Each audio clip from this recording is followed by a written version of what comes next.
no need to worry, but just before the siren coming, we need to go under the safety room. We are all are now in the safety room. I am Shobha Ravi from Telangana, living in Tel Aviv. నా పేరు సోమారావి, నేను from Telangana. ఇప్పుడే Iran తెల్ Aviv పైన attack చేసింది మిసైల్స్తో. ఇందాకనే safety రూమ్లో ఉండి ఇప్పుడే సేఫ్టీ రూమ్ నుంచి బయటకు వచ్చాను. ఇది బయట పరిస్థితి, ఎలాంటి భయపడాల్సిన అవసరం లేదు. కాకపోతే ఆ మిసైల్స్ వచ్చే ఒక 2 నిమిషాల ముందు మనకు సైరన్స్ హెచ్చరిక వస్తుంది.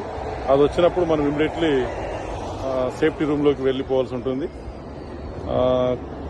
ఈ మధ్య అయితే ఈ రోజు జరిగిన అటాకే కొంచెం పెద్దది, కొంచెం అభద్రతా భావానికి ఫీల్ అయిన మాట వాస్తవమైనప్పటికీ భయపడాల్సిన అవసరం లేదు.